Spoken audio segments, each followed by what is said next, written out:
की शान हमारी मेहमान। हमारी आज की मेहमान है जय मंत्री केवट जी, अनूपपुर मध्य प्रदेश से। आइए इनसे बातचीत करते हैं।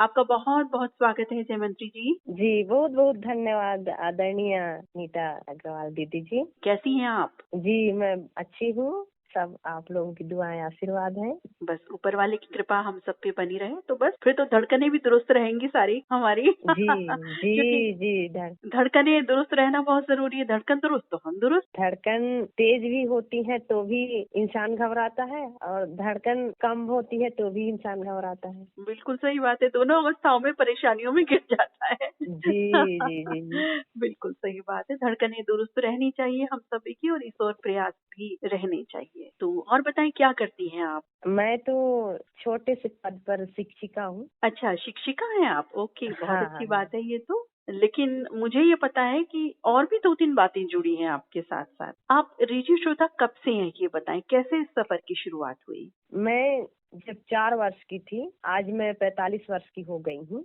जी, वैसे मैं महिलाएं अपनी 4 उम्र वर्ष बताती नहीं है। हाँ ये बात सही है, लेकिन मुझे कोई भी पूछे मैं बेझिझक बताती हूँ कि मैं 45 साल की हो गई। जी जी, बहुत अच्छी बात है तो जी। हाँ, मेरे पिताजी सुना करते थे रेडियो, तो चोरी छिपे सुनती थी रेडियो। और उसमें समाचार में जब भी ऐसे बीच में जैसे विभागों के नाम आते थे तो समाचार में समाचार वाचक बोलते थे वाणिज्य और कर मंत्री, ऐसे आता था ना। अच्छा अच्छा। तो मेरी दादी माँ दौड़ के मुझे बताती थी, देखो ना तुम्हारा नाम आया करके। वो नहीं जानती थी कि मतलब वाणिज्य मंत्री करके। तो बोले रेडियो में तुम्हारा नाम आया।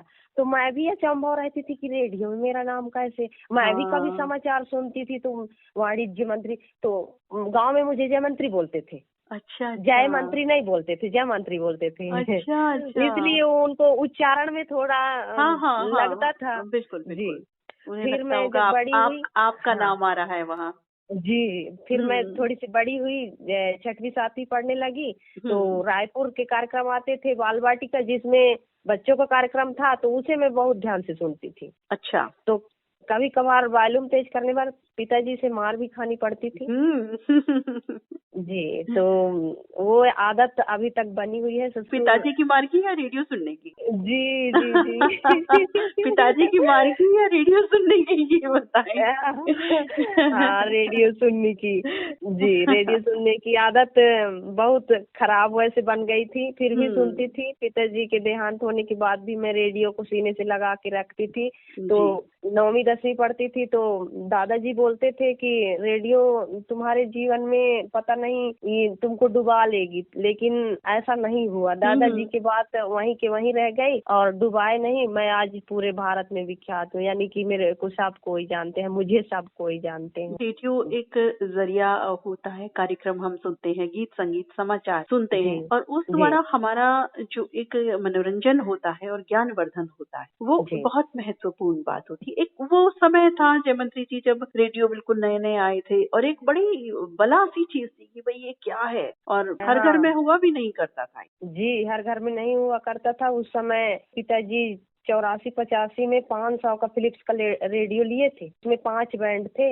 1993 में मैं 10वीं पढ़ रही थी, मैं ससुराल में आई तो मेरी जेठानी अपने मायके से लेके आई थी। अच्छा, ओके। हाँ, तो उस रेडियो से मैं प्रभावित हुई थी, आकाशवाणी शहडोल सुनकर। फिर उसमें खत लिखने लगी। मैं 94-95 में सुनी, जाके 97 में लिखी खत। तो उसमें फिर अपनी पसंद के गाने सुनते थे या जो भी वो सबसे पहले तो मैं किसानवाड़ी में लिखी थी।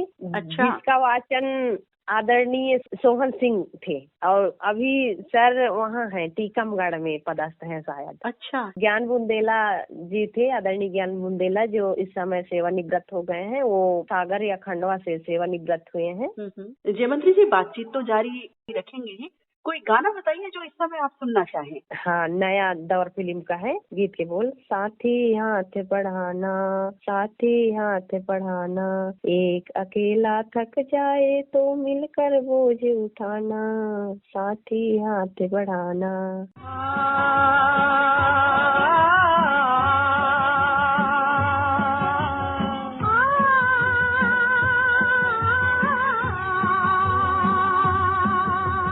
साथी हाथ बढ़ाना, साथी रे, साथी हाथ बढ़ाना, साथी रे, साथी हाथ बढ़ाना, साथी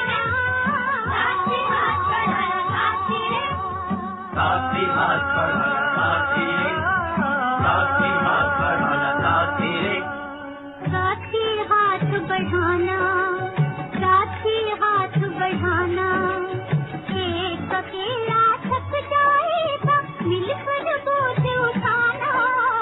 साथी हाथ बढ़ाना, साथी हाथ बढ़ाना, एक अकेला थक जाएगा मिलकर बोझ उठाना।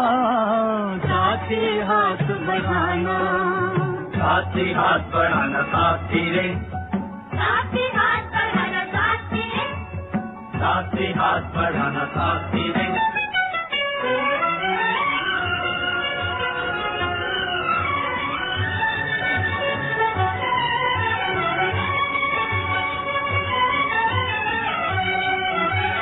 हम मेहनत वालों ने जब भी मिलकर कदम बढ़ाया, सागर ने रास्ता छोड़ा पर्वत ने शीश झुकाया।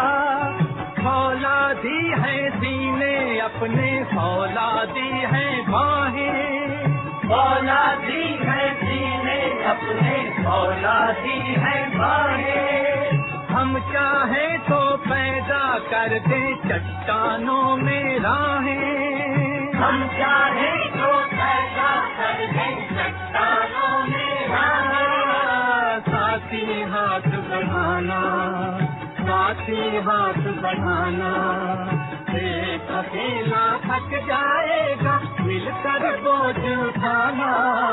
साथी हाथ बढ़ाना, साथी हाथ बढ़ाना साथी रे, साथी हाथ बढ़ाना साथी रे, साथी हाथ बढ़ाना साथी रे।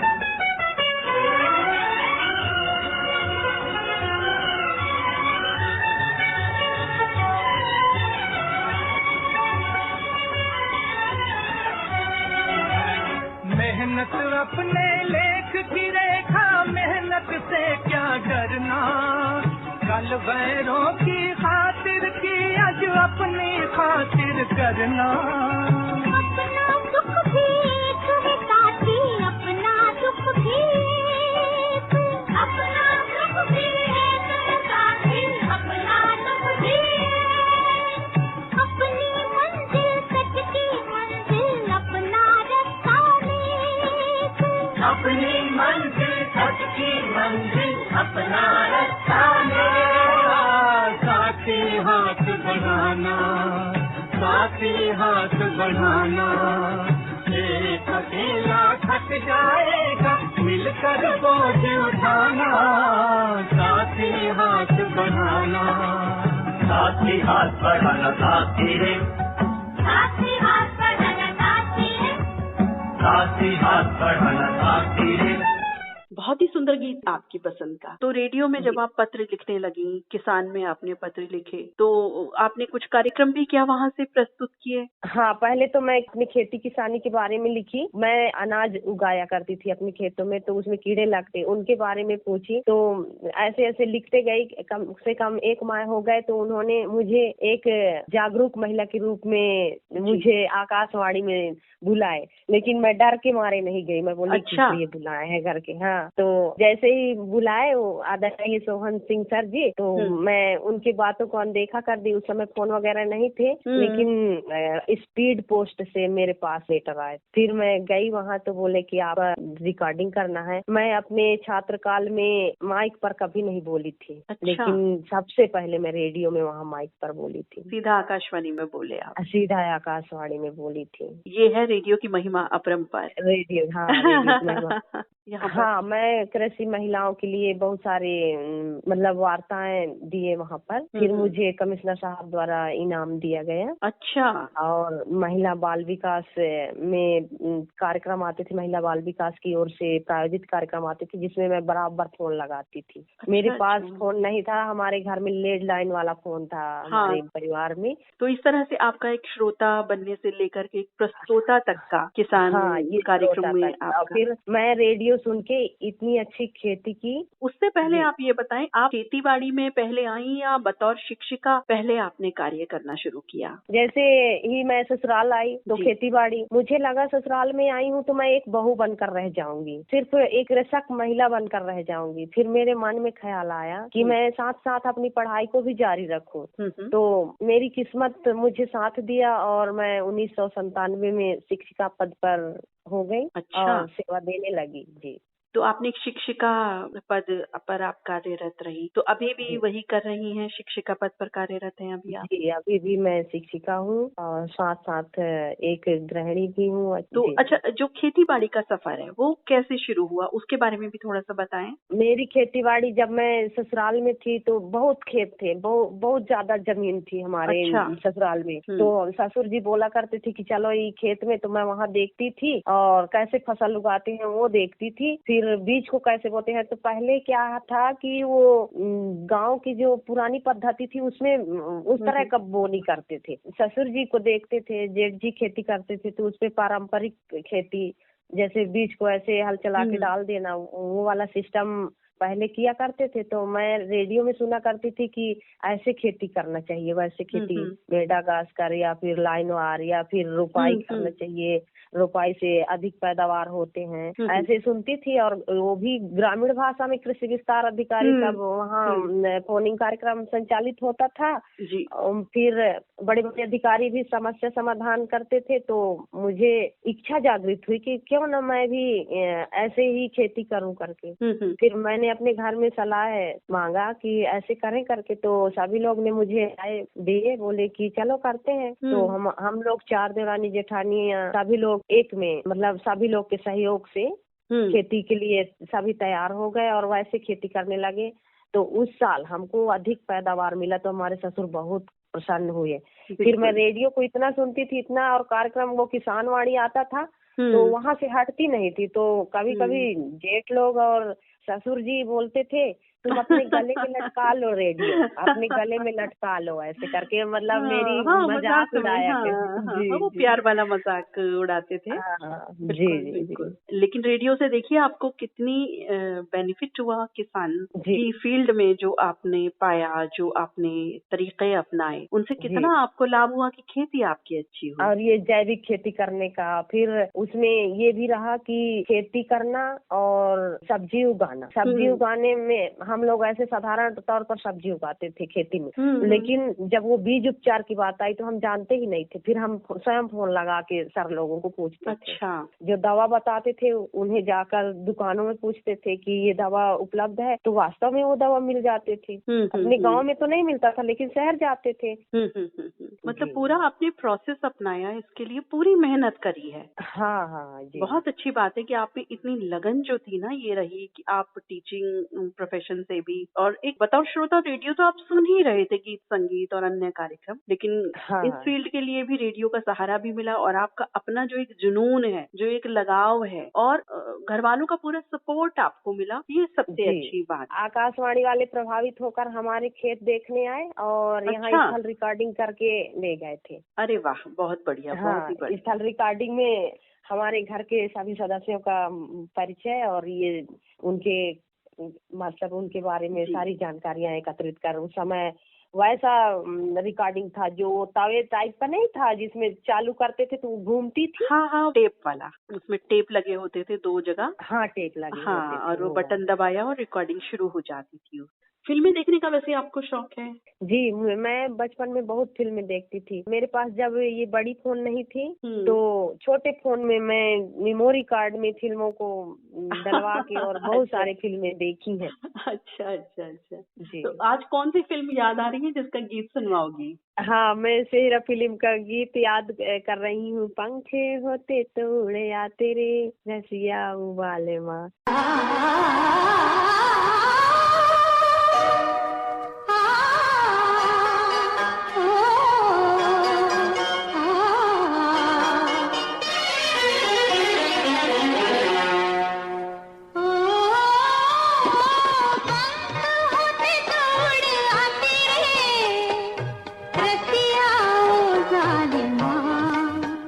तुझे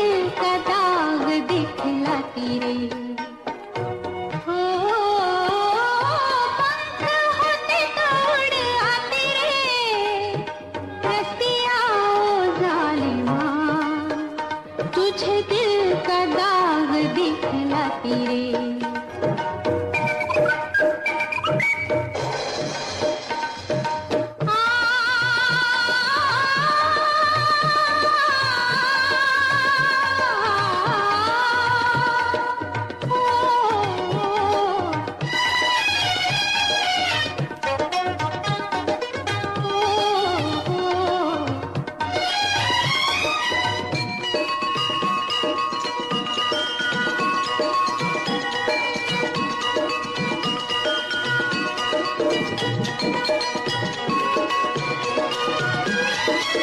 यादों में खोई पहुंची गगन में, पंछी बन के सच्ची लगन में हो। यादों में खोई पहुंची गगन में, पंछी बन के सच्ची लगन में।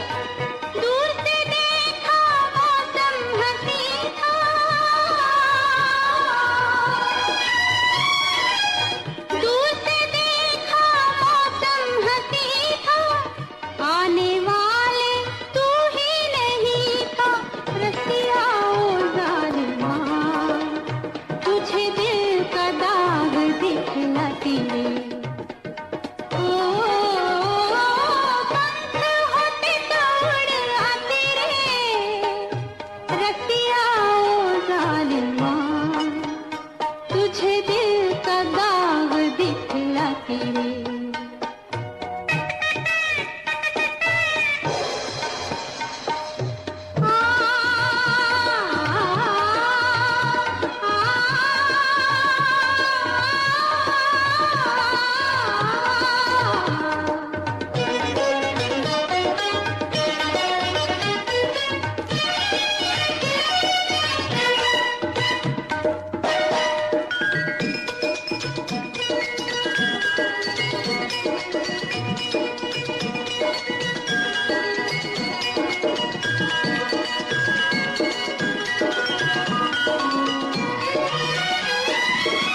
किरने बन के बाहें फैलाई, आस के बादल पे जाके लहराई हो। किरने बन के बाहें फैलाई, आस के बादल पे जाके लहराई। झूल चुकी मैं वादे का झूला,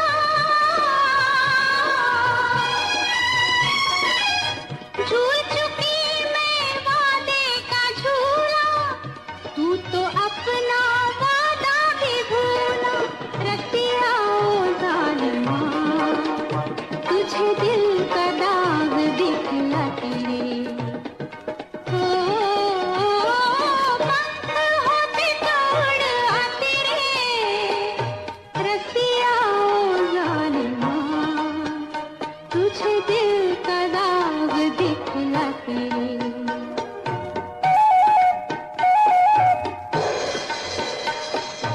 ओ पंख होते तो उड़ आते रे, रसिया ओ जालिमा, तुझे दिल का दाग दिखलाती रे। बहुत ही अच्छा गीत अभी हमने सुना जयवंती जी की पसंद का। चलिए कार्यक्रम में बढ़ते हैं आगे, बातचीत जारी करते हैं। जो शादी से पहले आपका परिवार था उसमें कौन कौन थे, सब उनके बारे में बताएं थोड़ा। हाँ, शादी के पहले मेरी दादी माँ और दादाजी, शादी मेरी 4 साल की उम्र में बाल विवाह हुई थी। अच्छा, 4 साल की उम्र में आपकी हाँ, शादी 4 हो गई साल की उम्र में मैं इतना जानती हूँ कि मेरी शादी हो रही थी तो मैं रो रही थी, तो कोई मुझे मूंगफली दिए थे। हाँ, बोले ले खा ले और चुप हो जा करके। हाँ जी। ये बड़ी मजेदार बात है। हाँ, ये भी एक बात है कि आपको ये बात याद है। हाँ, ये बात याद है। और जैसे शादी का मंडप का फेरा पूरा हुआ तो हम झगड़ा हो गए थे अपने पति से, तो वो मुझे मार दिए थे, तो मैं बहुत रो रही थी। तो किसी ने आके वहाँ पर बोले हो गया, अब दोनों जन पति पत्नी हो गए, झगड़ा नहीं होना करके। ऐसे वो वहाँ के दादाजी को ही ऐसे बोले। हाँ। वो एक समय जो था, दौर जो था, जाहिर है वो अलग है और आज का दौर अलग। उस समय हम बंधन में बंध गए, माता पिता के आज्ञा का हम पालन कर रहे हैं। कुछ लोग करते हैं, कुछ लोग नहीं भी करते हैं, लेकिन हम बंधन में बंध गए। मान लीजिए जिनके साथ हमारी शादी हुई उनके साथ अपना जीवन व्यतीत करना है। हमारे दादाजी अक्सर बोला करते थे, पिताजी का तो 6 साल, वो 6वीं पढ़ रही थी, यानी 10 साल की थी, 10 से 11 साल की, तभी देहांत हो गया। माता जी जैसे शादी किया हमारे, उनकी देहांत हो गई। अच्छा। दादाजी और दादी जी हमको पाले, फिर बोले बेटा इसी घर में तुम्हारा जिंदगी कटेगा करके ऐसे। फिर हम 1993 10वीं पढ़ रहे थे तब इनके घर आए। दूसरी शादी, मतलब पहला शादी वो था, फिर एक दूसरी शादी हुई, मतलब इधर का रस्म ऐसा। और अब आपके घर में कौन कौन है परिवार के सदस्य? हाँ, पहले तो बता दूं कि उस समय दौर था कि मेरी 3 जेठानियां मुझसे बड़ी, उनके बड़ी जेठानी के 5 बच्चे, दूसरे नंबर के 3 बच्चे और थर्ड वाली की 1 बच्ची थी। और कुल सदस्य होते थे 18 और 4 मजदूर लगते थे खेती करने के लिए। तो कम से कम 24-25 लोगों को खाना बनाती थी। तो पहली बार जब मैं आई ससुराल में तो उतना खाना नहीं बना पाती थी। तो मेरी सासू माँ और मेरी जेठानी 1 सप्ताह तक बैठ के और बोले कि चलो तुम बनाओ, मैं सिखाती हूँ। तो फिर आपने सारा सीखा वो? हाँ, सारा सिखा है। सभी लोग हैं, बस बड़े जेठ जी एक्सपायर हो गए हैं और ससुर जी। बच्चे? हाँ, सभी बच्चे बड़े बड़े हैं, सभी के पोता पोती हो गए हैं जेठानी लोगों के। मेरी परिवार में मेरे पति और मेरी 3 बेटियां हैं। जी, तो बच्चों के नाम क्या है बताएं? मेरी बड़ी बेटी अंजलि केवट है जो स्नातक कर चुकी है और PGDCA करके अभी MSc करना चाहती है। ओके जी। और दूसरी बेटी मेरी रुद्राणी केवट है जो BA कर रही है, BA फर्स्ट ईयर की अभी पेपर चल रही है। अच्छा। थर्ड वाली बेटी कृष्णा केवट का नाम लड़कों जैसा है। मैं इसकी राज बता दूं। अच्छा। जब दूसरी बेटी हो गई थी तो तीसरी आने वाली थी इस धरती पर, तब से मैंने सोच लिया था पहले ही कि मैं कृष्णा नाम रखाऊंगी। ओके जी, इसलिए उसका नाम मैं मैं बोली किसी कदर कृष्ण का नाम लूंगी करके। बिल्कुल जाने अनजाने में ही सही, पर ईश्वर का नाम तो मुंह में आएगा, ऐसे करके मैं उसका नाम। तीनों बच्चों के नाम ही वैसे तो इसी प्रकार से हैं, बहुत अच्छे सुंदर नाम है, बहुत ही मैं अच्छा आप सबको बताना चाहती हूँ अब इस रेडियो धड़कन के माध्यम से, बेटियां शक्ति हैं, शक्ति मेरे लिए तो शक्ति हैं। अपने दिल दिमाग में कभी नहीं सोचा, कभी महसूस नहीं किया कि मेरे बेटे नहीं। बहुत अच्छी बात है, बहुत सुंदर विचार हैं आपके। आप वाकई जयमंत्री जी दिल की बहुत अच्छी हैं, आप में लगन है काम करने की। और ये सब जो आपका जीवन काल हमने जाना है पूरा, संक्षिप्त रूप में ही सही, लेकिन आपने तो पूरा जिया है उस चीज को। तो जो आपने बताया संक्षिप्त रूप में, वो सुनकर के वाकई हमें भी प्रेरणा मिल रही है कि एक जीवन ऐसे भी होते हैं और ऐसे जिए जाते हैं, उनको सुंदर कैसे बनाया जाता है। जी। नौकरी करना और बच्चे पालना थोड़ी सी कठिनाई महसूस हुई जी, थोड़ी सी, फिर भी मैंने हिम्मत नहीं हारी। बहुत कड़ा वैसे संघर्ष भी बहुत आपने किया है। एक बात बताना और चाहती हूँ कि परिवार का सहयोग जब तक रहता है तो बहुत अच्छा जीवन रहता है। बिल्कुल, परिवार का सपोर्ट बहुत जरूरी है, बहुत महत्वपूर्ण है। अब इस समय श्रोताओं को कौन सा गीत सुनवाना चाहेंगे? मैं रेडियो धड़कन के लिए एक गीत आप सबको सुनवाना चाहती हूँ, फिल्म धड़कन से ही है। तुम दिल की धड़कन में रहते हो ये गीत।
रहते हो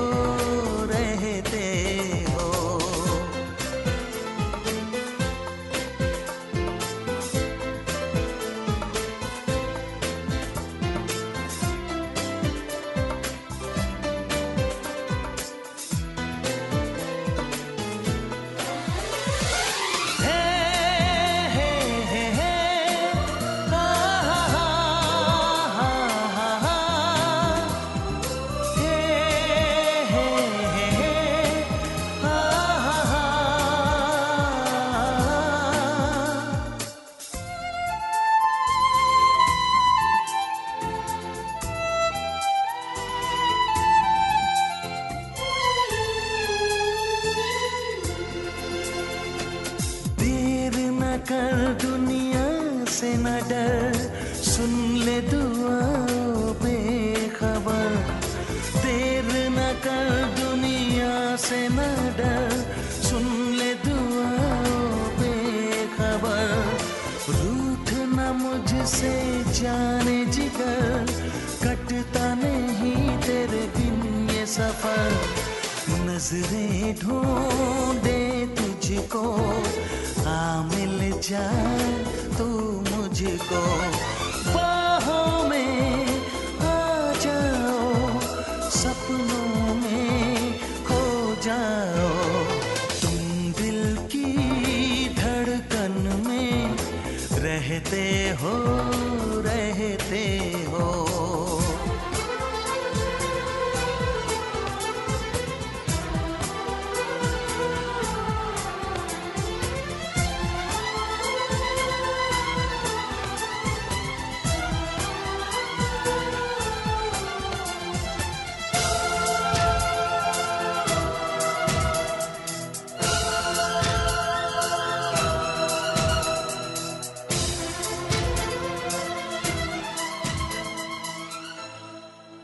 आज आप रेडियो धड़कन में मेहमान बन के आएंगे, कैसा महसूस हो रहा है ये बताएं। मुझे बहुत खुशी महसूस हो रही है कि मैं आज रेडियो धड़कन में मेहमान बनकर आई हूँ। बिल्कुल, हमें भी बहुत अच्छा लग रहा है कि आज हमारी सखी जो हैं आज बतौर मेहमान हैं और पूरे कार्यक्रम में छाई हुई है वो। जी जी, धन्यवाद। आपका रेडियो धड़कन तो श्रोताओं के मतलब उनमें इतनी ललक होती है आपके कार्यक्रम सुनने की, इतनी इच्छा होती है कि इतने अच्छे से श्रोता भाई मुझसे पूछे हैं, दीदी जी अगर आप ना बताती तो ये हम नहीं भेज पाते। मुझे अभी 7 दिन में, जैसे मैं दूसरे ग्रुप में आपके कार्यक्रम का प्रचार प्रसार कर देती हूँ, तो मुझे श्रोता भाइयों से बहुत सारी प्रशंसा है। बोले दीदी आपके चलते हमारा नाम रेडियो धड़कन पर आ गया। अच्छा।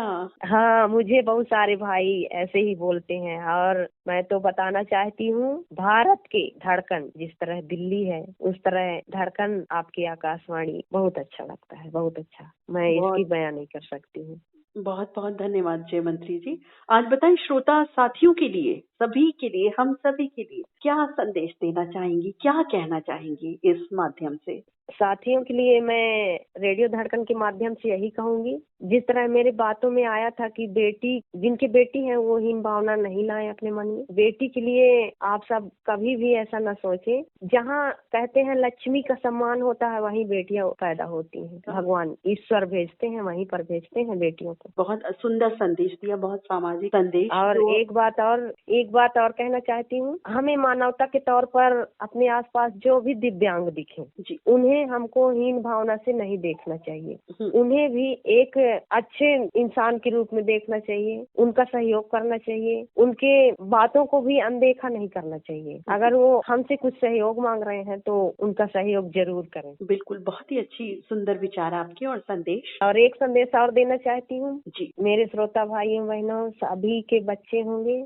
आप सब अपने बच्चों को जरूर पढ़ाएं। बिल्कुल, शिक्षा बहुत जरूरी है। भारत में आजादी का अमृत महोत्सव कार्यक्रम तो चल ही रहा है, यानी कि आजादी का 75वां वर्ष पूर्ण हुआ है। तो इसमें भारत की उन्नति प्रगति के लिए तरह तरह के हमको प्रेरणा स्रोत बातें, नाटक, हर तरह की विचार साझा करते रहते हैं टीवियों में, रेडियो में।